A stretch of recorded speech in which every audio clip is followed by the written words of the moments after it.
Hello everyone, আসসালামু আলাইকুম। Welcome to Nitu presence echoes of reality. আজকে আমি আপনাদেরকে একটা বিশাল বড় ব্র্যান্ডের সাকসেস হবার পিছনের কাহিনীটা বলবো। যারা হচ্ছে শূন্য থেকে শুরু করে $190 বিলিয়ন একটা বিশাল বড় সাম্রাজ্য ক্রিয়েট করেছে। আর সেই ব্র্যান্ডটা অ্যাকচুয়ালি অন্য কোনো ব্র্যান্ড না, এটা একটা শু ব্র্যান্ড, যেটাকে আমরা নাইকি বলে থাকি। তো একবার চিন্তা করেন, ভাবেন তো, যে নাইকি যদি না থাকতো এয়ার জর্ডান, না থাকতো জাস্ট ডু ইট, না থাকতো Cristiano Ronaldo, Michael Jordan, LeBron James কিংবা সেরেনা উইলিয়ামসের মতো কিংবদন্তি খেলোয়াড়রা, যারা পায়ে সেই জুতোগুলো দিয়ে দিয়ে হচ্ছে সবার কাছে একটা পরিচিতি তৈরি করেছে। আর সত্য হলো, নাইকি কিন্তু একদম শুরু করেছিল একেবারে কিছু না নিয়ে। না ছিল কোটি টাকা, না ছিল কারখানা, না ছিল কোনো ইনভেস্টার, শুধু ছিল একটা তরুণের একটা ছোট্ট স্বপ্ন। তার কাছে ছিল না কোনো ধরনের কোনো ব্যবসা করার অভিজ্ঞতা, না ছিল কোনো নিশ্চিত ফিউচার, কোনো ভবিষ্যৎ, কিন্তু ছিল একটা শুধুমাত্র সুদূর প্রসারী দৃষ্টিভঙ্গি যে একদিন ওয়ার্ল্ডের সেরা খেলোয়াড় যারা আছে, প্লেয়াররা যারা আছে, তারা তার জুতা পরবে। আর আজকে সেই নাইকি ব্র্যান্ডের মূল্য হচ্ছে $190 বিলিয়নেরও বেশি। কিভাবে এটা হলো বলেন তো? কিভাবে একটা মানুষ গাড়ির ট্রাঙ্ক থেকে জুতো বিক্রি করা শুরু করে হিস্ট্রির মধ্যে সবচাইতে বড় একটা ক্রীড়া সাম্রাজ্য গড়ে তুলল। নাইকি কিভাবে হলো সেই ব্র্যান্ড যা শুধুমাত্র নর্মাল অর্ডিনারি পার্সনদের পছন্দের জুতার ব্র্যান্ড না, যেটা হচ্ছে মানে দ্রুত রানার যারা আছে তাদের পছন্দের, শক্তিশালী অ্যাথলেটদের পছন্দের এবং কিংবদন্তি খেলোয়াড়দের পায়েও কিন্তু আধিপত্য বিস্তার করছে। এটা একটা শুধুমাত্র গল্প না, একটা জুতার গল্প না, এটা হচ্ছে একটা পরিশ্রম, একটা বিশ্বাস এবং একটা লেগে থাকার গল্প, হাল না ছাড়ার গল্প। 1938 সাল যুক্তরাষ্ট্রের ওরেগনের পোর্টল্যান্ড শহর নামে একটা শহরে জন্ম নিয়েছিল একটা ছোট্ট শিশু, যার নাম ছিল ফিলিপ হ্যাম্পটন নাইট। সে ধনী পরিবারে জন্ম হয়নি, সে বিখ্যাত কেউ ছিল না, কিন্তু তার মনের মধ্যে ছিল একটা ভীষণ প্রতিযোগিতা করার একটা ইচ্ছা শক্তি। তার বাবা বিল নাইট ছিলেন একজন এডিটর, নিউজ পেপারে এডিটর ছিল। সে খুব হার্ডওয়ার্ক করতো, তার বিশ্বাস করতো যে পরিশ্রম এবং ডিসিপ্লিন, এই দুটা থেকেই কিন্তু মানুষ তার লাইফের সমস্ত গোল অ্যাচিভ করতে পারবে, সমস্ত গোল নিয়ে আসতে পারবে। সে কারণে ছোটোবেলা থেকেই তার বাবা বিল নাইট, সে কী করেছে, ফিলকে হচ্ছে খুব সহজে কিন্তু টাকা পয়সা দিত না। যখনই ফিল বাবার কাছে টাকা চাইতো, তখনই তার বাবা বলতো, তোমাকে সেটা নিজে উপার্জন করতে হবে, নিজেই সেটা ইনকাম করতে হবে। ফিল নর্মালি ছিল একটা শান্ত, সেরকম শক্তিশালী একটা ছেলে ছিল না, কিন্তু সে ছিল ভীষণ দ্রুত দৌড়াতে পারত। তার হচ্ছে রানিং পেসটা খুব ভালো ছিল এবং সে দৌড়াতে খুব পছন্দ করতো। সে মনে করতো যে যদি আমি দৌড়ালে আমার মনে হতো কি আমি হচ্ছে একদম স্বাধীন, আমি হচ্ছে খুব আমার নিজেকে খুব ফ্রি মনে হতো, আমি ফ্লাই করতাম বার্ডের মতো, এবং আমার লাইফটাকে মনে হতো যে একদম ট্রু, সব কিছু তখন আমার ভালো লাগতো। আর অতটুকু একটা বাচ্চা, সে কিন্তু তখন জানতো না যে এই দৌড়টাই কিন্তু তাকে তার দৌড় ভালোবাসা থেকে, রেস ভালোবাসা থেকে কিন্তু একদিন একটা ওয়ার্ল্ডে সে একটা বিশাল বড় হিস্ট্রি ক্রিয়েট করবে। কিশোর বয়সে তিনি ফিল হচ্ছেন ট্র্যাক অ্যান্ড ফিল্ডে একদম মগ্ন হয়ে পড়ে থাকতো। স্কুলে যখন রান হতো বা রানের কোনো রেস হতো, তখন সেখানে সে নিজে পার্টিসিপেট করতো এবং সে খুব করতো, প্র্যাকটিস করতো, ভীষণ কঠোরভাবে সে প্র্যাকটিস করতো। কিন্তু তার একটাই প্রবলেম ছিল, জুতা, শুজ। তখনকার দৌড়ানোর যে জুতোগুলো ছিল, সেগুলো ছিল ভীষণ পরিমাণে ভারী, একটু অস্বস্তিকর, এবং সেগুলো পরে পায়ে দৌড়ালে রানিংয়ে যে পেসটা থাকে সেটা স্লো হয়ে যেত। প্রত্যেকবার দৌড়ানোর সময় ফিলের কাছে মনে হতো যে জুতাগুলার কারণেই সে পিছিয়ে থাকছে, এবং তার মনে মনে সবসময় তখন প্রশ্ন হতো, যখনই সে দৌড়াতো তখনই বলতো, আচ্ছা জুতাগুলো কেন এরকম ভারী, কেন ভালো দৌড়ানোর জুতা নাই? আর এই যে কোয়েশ্চেনটা, যেহেতু সে পছন্দ করতো দৌড়াতে, এই জিনিসটাই কিন্তু তার মনের ভিতরে বছরের পর বছর রয়ে গিয়েছিল। তারপরে একদিন আসলো। সে হচ্ছে হাই স্কুল শেষ করলো, শেষ করে ফিল ইউনিভার্সিটিতে ভর্তি হলো, ওরেগন ইউনিভার্সিটিতে। আর সেখানে সে ছিল স্টুডেন্ট, তো ছিলই, স্টুডেন্টের সাথে সাথে সে ট্র্যাক টিমের একটা অ্যাথলেটও ছিল। আর ভাগ্য তাকে সেখানেই পরিচয় করিয়ে দিয়েছিল একজন লেজেন্ডের সাথে। তার নাম ছিল বিল বাওয়ারম্যান। তো বাওয়ারম্যান একজন শুধুমাত্র কোচ ছিল না, তিনি কিন্তু মানে খুব মানে দূরদর্শী সম্পন্ন একজন ব্যক্তি ছিল, যে সবসময় মানে একটা পার্সনের দিকে তাকিয়ে বলতে পারতো যে সে অনেক দূরে যাবে কি যাবে না। যেমন আমরা মাঝে মাঝে বলি না যে এই বাচ্চাটা এত সুন্দর করে কষ্ট করছে, ফিউচারে ও অনেক বড় কিছু হবে, সেরকম একজন ব্যক্তি ছিল। এবং বাওয়ারম্যানের হচ্ছে লক্ষ্যই ছিল যে ওয়ার্ল্ডের যে রানাররা ছিল তাদেরকে পৃথিবীর হচ্ছে সব মানে দৌড়বিদদেরকে দ্রুততম করে তুলবে, কীভাবে তাদেরকে পেসটাকে বাড়াবে, তাদেরকে কিভাবে শিখাবে যে যত দ্রুত সম্ভব দৌড়ানো যায়। তো তিনি বিশ্বাস করতেন যে রানের যে পেসটা, যে গতিটা, সেটা শুধুমাত্র নির্ভর করে জুতোর উপর। তো প্রতিদিন নতুন নতুন এক্সেসরিজ দিয়ে, নতুন নতুন সোল, নতুন নতুন টেকনিক দিয়ে দিয়ে বাওয়ারম্যান তখন পরীক্ষা করতো যে আচ্ছা কীভাবে রানারদেরকে আরও দ্রুত রান করানোর টেকনিক শেখানো যায়। ফিল নাইটের মধ্যেও তো তিনি দেখলেন তখন আবেগ, দেখলেন যে সে খুব স্ট্রং মেন্টালিটির। তো ফিলকে দিয়ে তিনি ভাবলেন যে একটা কাজ করি, জুতার নকশা পরীক্ষা করি। দুজনে মিলে তখন জুতার নকশা পরীক্ষা করা শুরু করলো। আর তখনই ফিলের মনে জন্ম নিল একটা চিন্তা, সেটা হলো যদি আমরা ওয়ার্ল্ডের সেরা দৌড়ানো জুতা বানাতে পারতাম, যেটা হবে হালকা, যেটা হবে দ্রুত, আর যেটা হবে অনেক স্ট্রং, শক্তিশালী। এই ভাবনাটা তখন তার মনেই রয়ে গেল। 1959 সালে পড়াশোনা শেষ করে ফিলের সামনে কোনো স্পষ্ট পথ ছিল না। সে তখন করলো কি, ব্যবসা করার ইচ্ছা ছিল ফিলের, কিন্তু তার কাছে কোনো স্পেসিফিক ব্যবসা ইনভেস্ট করবে এরকম কোনো টেকনিক বা জানা ছিল না। চাকরি নাই, পরিকল্পনা নাই। ফিলের বাবা চাইতেন যে ফিল হচ্ছে নিউজ পেপারে কাজ করুক, আর ফিল চাইতো অন্যরকম কিছু। তখনই ফিল একদিন বসে বসে একটা অদ্ভুত সিদ্ধান্ত নিল যে আমি চাকরি ছাড়াই ওয়ার্ল্ড ঘুরতে বেরিয়ে পড়ি। হ্যাঁ, আমি ওয়ার্ল্ডে ঘুরে ঘুরে বেড়াবো, দেখি মানে কোথায় কি পাওয়া যায়। যেহেতু ওকে অল্প বয়স থেকে ওর বাবা শিখিয়েছিল যে তোমাকে আমি এমনি এমনি কখনোই টাকা দিব না, তুমি একটু একটু করে আর্ন করো। তো ফিল তখন কিছু কিছু টাকা জমায় ডিসিশন নিল যে আমি হচ্ছে একটু ওয়ার্ল্ড ট্যুর দিয়ে আসি। তখন সে গেল হাওয়াই, জাপান, ইন্ডিয়া, গ্রিস, এরকম অসংখ্য দেশ ঘুরে ঘুরে বেড়ালো। কিন্তু তার লাইফের টার্নিং পয়েন্টটা আসছে জাপানে যাবার পরে। সেই সময় জাপান খুব হাইপ ছিল জুতার বাজারে। তাদের কোম্পানির যে আনিৎসুকা টাইগার বলে একজন ভদ্রলোক ছিল, তিনি হচ্ছেন বানাতো এমন হালকা মানসম্মত দৌড়ানোর জুতা। ফিল তার শপে যাবার পরে, তার কাছে যাওয়ার পরে, তার ফ্যাক্টরিতে যাবার পরে খুব মুগ্ধ হয়ে গেল। বললো যে আচ্ছা, আমি যদি এই জুতোগুলো আমেরিকায় নিয়ে আসতে পারতাম, কোনো কোম্পানি নাই, কোনো টাকা নাই, কোনো এক্সপিরিয়েন্স নাই, তখন তারপরও সে হচ্ছে সাহস করলো। সে আনিৎসুকার সঙ্গে একটা ভুয়া মানে বিজনেসের একটা মিটিং ক্রিয়েট করলো। মিটিংয়ের জন্য সে হচ্ছে তাকে রিকোয়েস্ট করলো এবং নিজেকে সে পরিচয় দিল, আমি হচ্ছে ব্লু রিবন স্পোর্টস কোম্পানির মালিক, আমি হচ্ছে আসছি আপনাদের সাথে একটু কথা বলার জন্য। এবং অথচ কিন্তু সেই কোম্পানি আদৌ কোনো অস্তিত্বই ছিল না, শুধুমাত্র নামটা বানানো ছিল।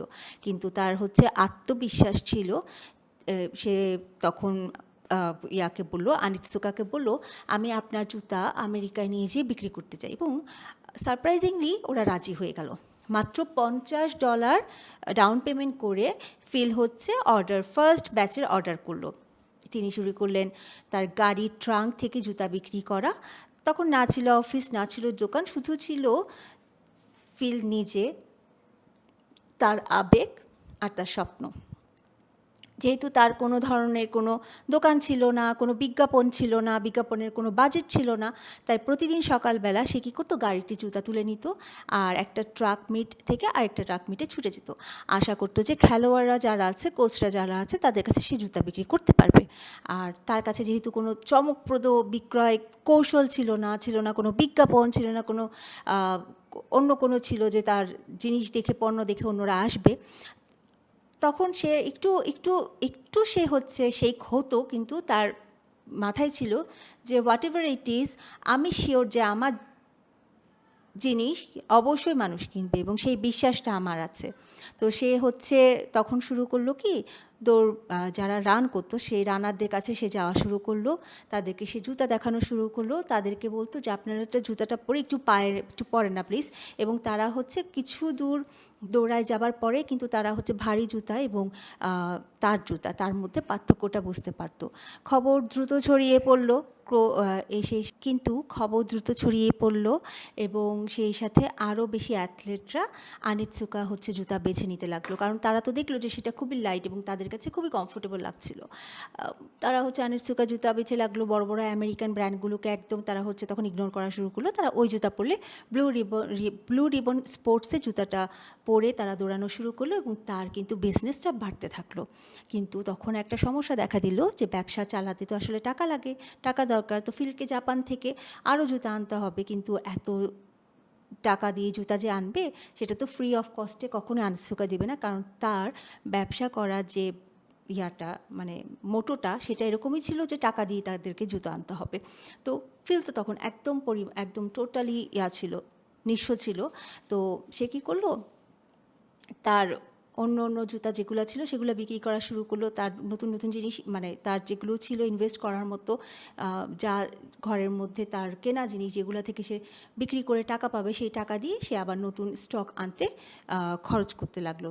কোনো ধরনের কোনো জুতা বিক্রি হচ্ছে একটু দাম দিয়ে, বাট সে এক্সট্রা যে অ্যামাউন্টটা পাচ্ছে সেটা দিয়ে সে আরও 3-4 জোড়া এক্সট্রা আনছে। এরকম করে করে সে হচ্ছে জুতা আনা নেয়া করতে লাগলো। তার কিন্তু নির্দিষ্ট কোনো ধরনের কোনো সেভিংস ছিল না, এখান থেকে সে কোনো টাকা কিন্তু তার এক্সট্রা থাকতো না যেটা সে পকেটে রেখে দিবে, সেটাও সে ইনভেস্ট করা শুরু করলো।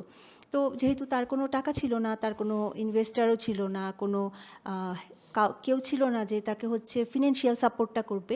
তো যখনই তার আস্তে আস্তে করে টাকা শেষ হয়ে যাওয়া শুরু হলো, সাথে সাথে তার ব্যবসাটা একদম লসে পরিণত হলো। তো সে চিন্তা করলো যে এখন কি করা যায়। তখন সে কী করলো, যে ব্যাংকে গেল, ব্যাংকে গিয়ে বলল যে সে ঋণ নেবে, লোন নেবে এবং সে লোন নিল। নেবার পরে সে তার ডেডিকেশন দিয়ে ব্যবসার কথা ব্যাংকের মধ্যে বলা শুরু করলো। কিন্তু যখন বলল যে সে জাপানি জুতা আমেরিকায় বিক্রি করছে, ব্যাংক ম্যানেজার ফার্স্টে তো লোন দিবে চিন্তাভাবনা ছিল, বাট তখনই সে ভ্রুটাকে কুচকায় বলল জাপানি জুতো আমেরিকায়, এটা তো কখনোই চলবে না। ব্যাংক সাথে সাথে বললো যে না, আমরা যে লোনটা তোমাকে দিব বলেছিলাম আমরা তোমাকে আর সেটা দিব না। একটার পর একটা ব্যাংক তাকে হচ্ছে রিজেক্ট করা শুরু করলো। কিন্তু প্রত্যেকটা সময় যতবার সে রিজেকশনে ছিল, প্রত্যেকবার যখন সে না শুনলো ততবারই কিন্তু সে হচ্ছে আরও ডিটারমাইন্ড হয়ে গেল, না আমি পারবো, আমি জানি আমি পারবো, আমাকে না বললেই হবে না, এটা তো আমি সেকেন্ড টাইম আবার চেষ্টা করব। এরপরে কয়েক সপ্তাহ চেষ্টা করার পরে একটা ছোট্ট ব্যাংক সামান্য অল্প পরিমাণে লোন দিতে রাজি হলো এবং এই সামান্য টাকাটুকুই কিন্তু টিকে থাকার জন্য একদম সাফিসিয়েন্ট ছিল তার কাছে সে মনে হলো যে এই টাকাটুকুই আমার জন্য যথেষ্ট, আমার ব্লু রিবন স্পোর্টসকে বাঁচিয়ে রাখার জন্য। ফিল তখন বুঝতে পারলো যে একা সে সব কিছু করতে পারবে না, জুতো বিক্রি করা, অর্ডার নেওয়া, টাকা পয়সার হিসাব করা। তো সে কী করলো, তখন নিয়োগ করলো তার প্রথম কর্মচারী জেফ জনসনকে। জেফ শুধুমাত্র তার এমপ্লয়ি ছিল না, তিনি ছিলেন দৌড়ের আর জুতার প্রতি এক ধরনের অ্যাডিক্টেড একটা লোক, মানে সে খুব পছন্দ করতো রান করতে এবং শুজ কালেক্ট করতে। দিন রাত কাজ করতো ফিলকে সাহায্য করার জন্য এবং করতে করতে তারা দুজনে মিলেই প্রথম অফিসিয়াল দোকান খুললো ক্যালিফোর্নিয়ার সান্তা মনিকায়, ছোট্ট একটা শপ। ব্যবসা বাড়তে লাগলো, বিক্রি বাড়তে লাগলো, আরও অ্যাথলেট তাদের জুতা কিনতে লাগলো। আর ঠিক তখনই এলো একটা ফোন কল যা সব কিছু ধ্বংস করে দিল। জাপান থেকে খবর আসলো আনিৎসুকা টাইগার তাদের সঙ্গে সমস্ত সম্পর্ক শেষ করছে। ফিল তো একদম সারপ্রাইজড হয়ে গেল, হয়ে সে চিন্তা করলো কেন, তিনি তো হাজার হাজার জুতো বিক্রি করেছিলেন এবং তার সাথে তার তো ট্রানজ্যাকশন খুবই চমৎকার, ব্যবসা তো জমে উঠছিল। পরে জানা গেল ভয়ঙ্কর একটা সত্য, সেটা হচ্ছে আনিৎসুকা গোপনে নতুন ডিস্ট্রিবিউটর খুঁজছিল আমেরিকায়, তাই তারা ফিলকে বাদ দিয়ে সরাসরি বাজারটা দখল করতে চাইছিল। এতে ব্লু রিবন স্পোর্টস একদম শেষ হয়ে যেত। বছরের পর বছর রাত জেগে কাজ করা, ট্র্যাক মিটে ছুটে বেড়ানো, লোন নেয়া, সাফার করা সব বৃথা হয়ে যেত। তখন ফিলের কাছে ছিল দুটা মাত্র রাস্তা। একটা হচ্ছে হাল ছেড়ে দিয়ে আনিৎসুকাকে সব নিয়ে নিতে দেখা, আরেকটা হচ্ছে মানে ফাইট করে নিজের ব্র্যান্ডকে তৈরি করা।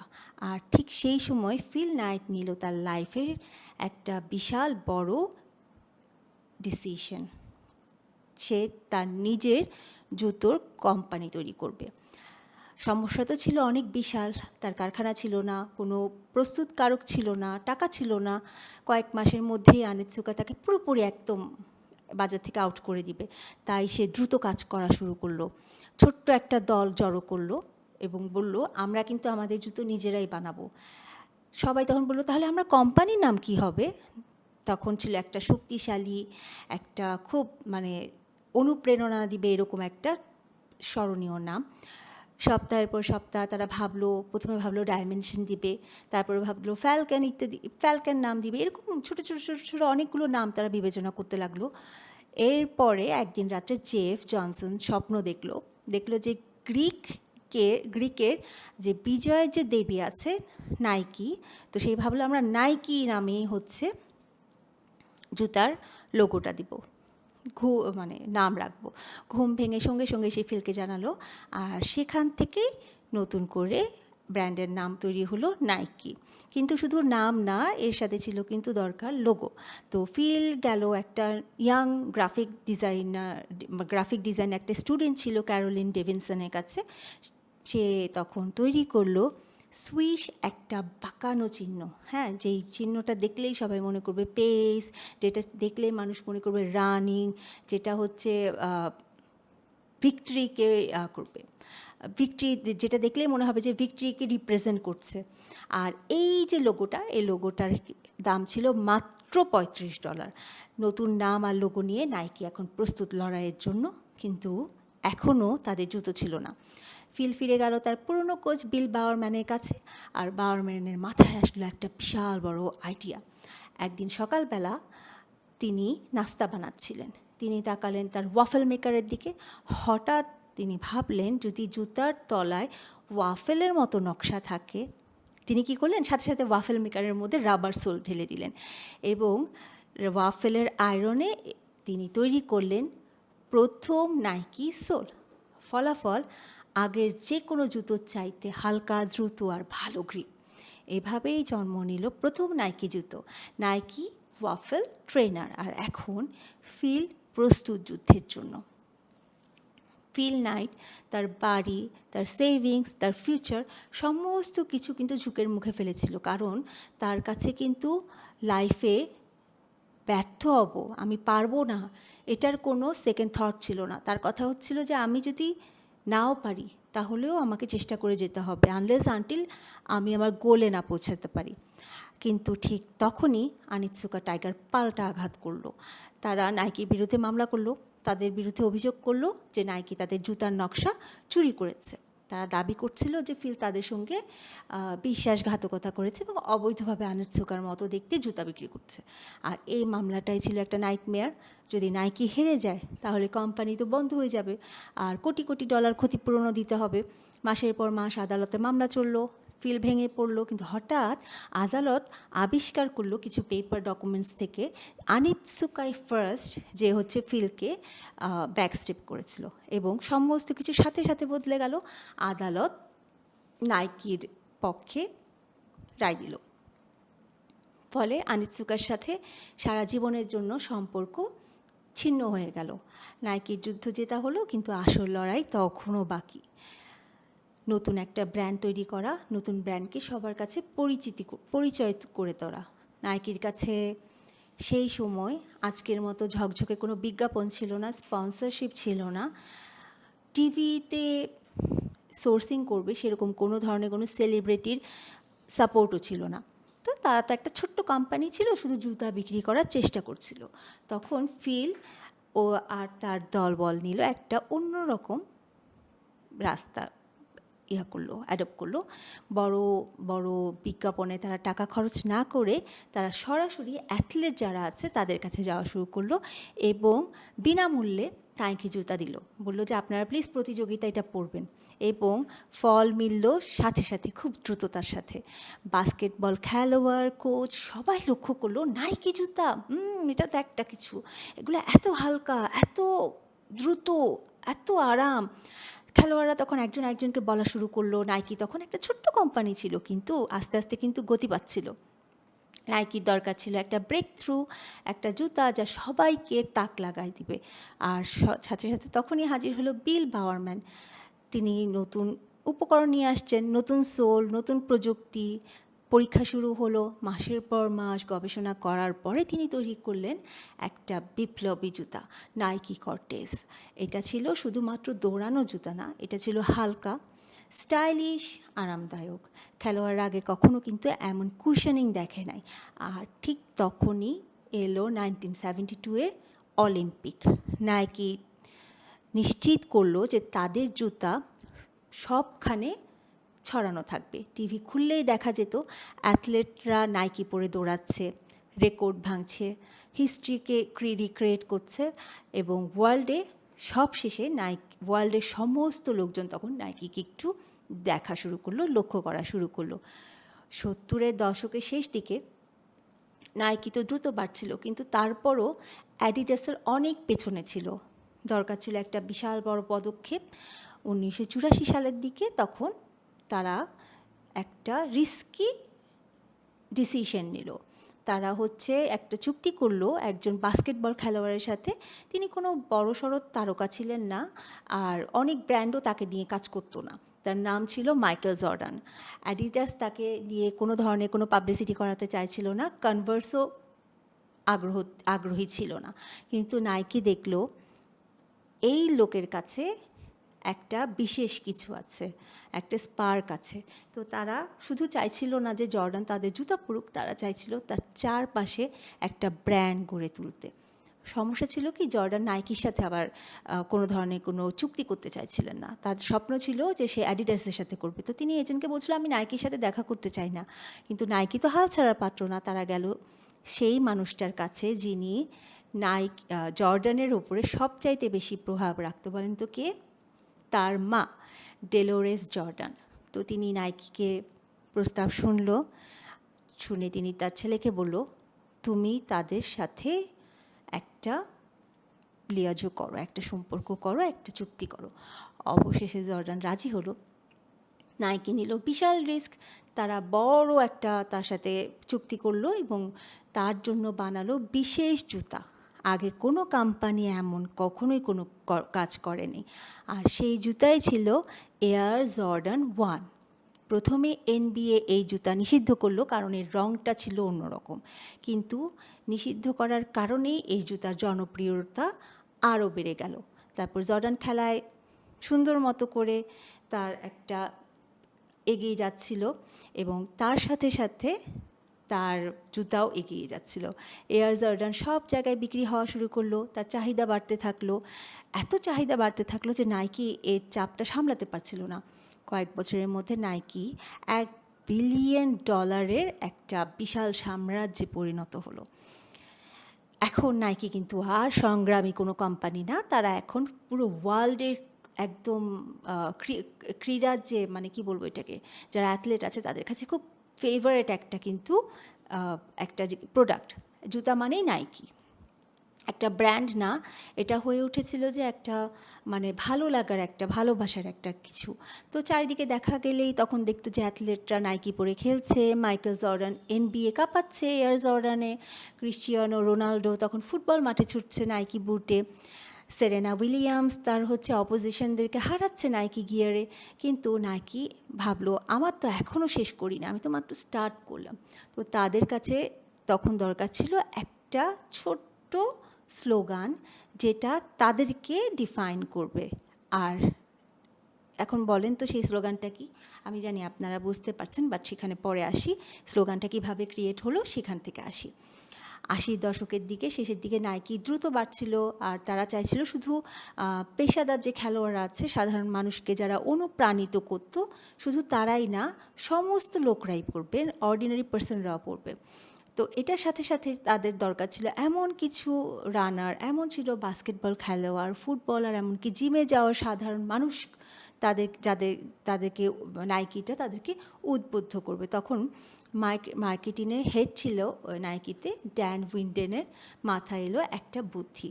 তিনি বলল কি, আমরা হচ্ছে তাহলে 3টা সিম্পল ওয়ার্ড দিয়ে আমাদেরকে ডিফাইন করব, যেটা সহজে মনে রাখা যাবে এবং যা মানুষকে একদম বুঝাই দিবে যে আমরা আনস্টপেবল। আর তিনি পেলেন সেই শব্দগুলো, জাস্ট ডু ইট। সংক্ষিপ্ত, শক্তিশালী এবং ইন্সপিরেশন দেওয়ার জন্য একদম পারফেক্ট। আর সেখান থেকে নাইকি পেল তার চিরন্তন পরিচয়।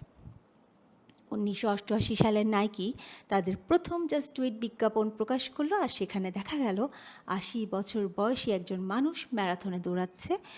এই দৃশ্যটা ছিল একেবারে অবিশ্বাস্য। মানুষ খুব ইন্সপায়ার হলো। তারা শুধুমাত্র জুতা কিনছিল না, তারা কিনছিল একটা মেন্টালিটি। নাইকি শুধুমাত্র স্নিকার বিক্রি করছিল না, তারা বিক্রি করছিল একটা ড্রিম।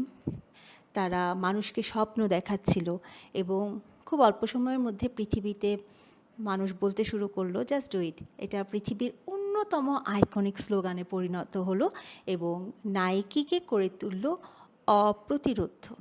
আর এই স্লোগানের পরেই নাইকির কিন্তু বিক্রি আকাশের দিকে ছুঁয়ে গেল।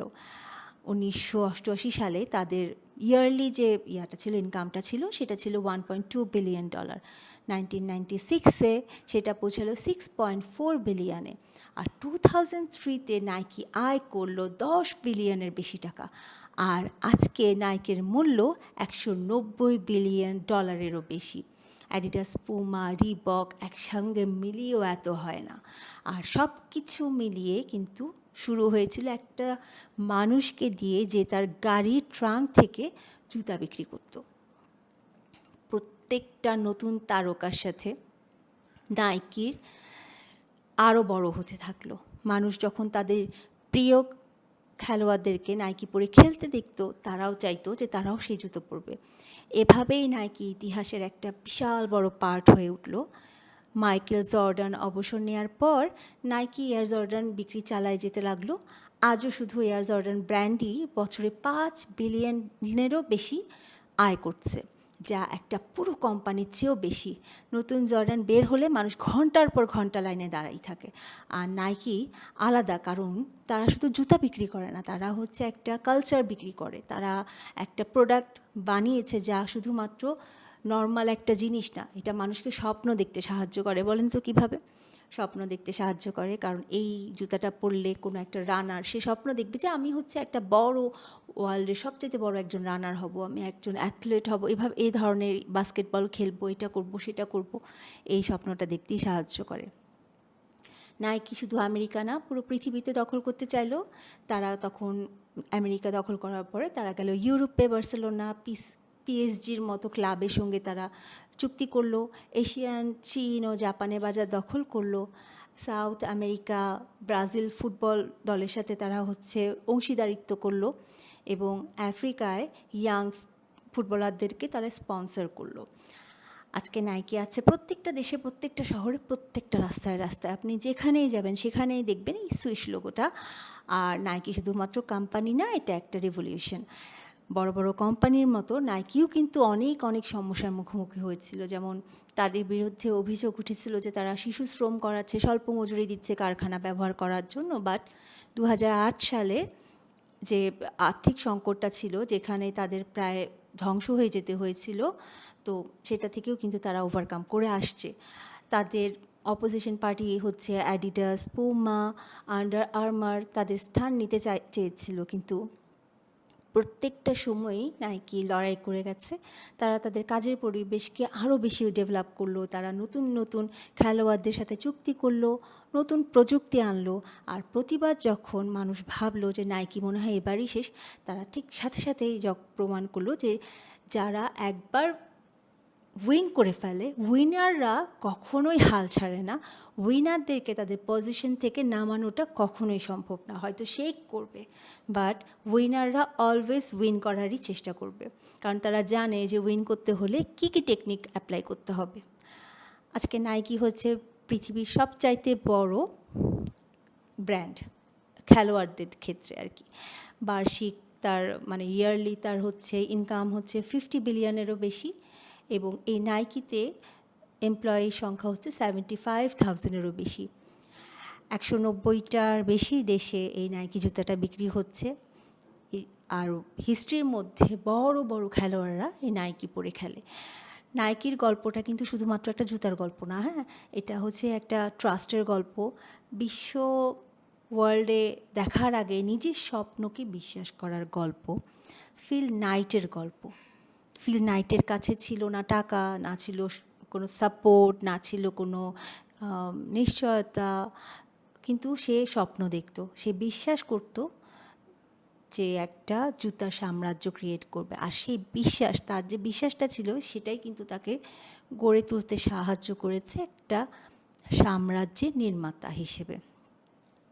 নাইকি আমাদেরকে কিন্তু এই গল্পটা, নাইকির যে গল্পটা, সেখান থেকে কিন্তু আমরা অনেক কিছু জিনিসই শিখতে পারি। যেমন কোনো স্বপ্নই কিন্তু খুব বড় কিছু না, হ্যাঁ, যে কোনো স্বপ্নই কিন্তু খুবই ছোট।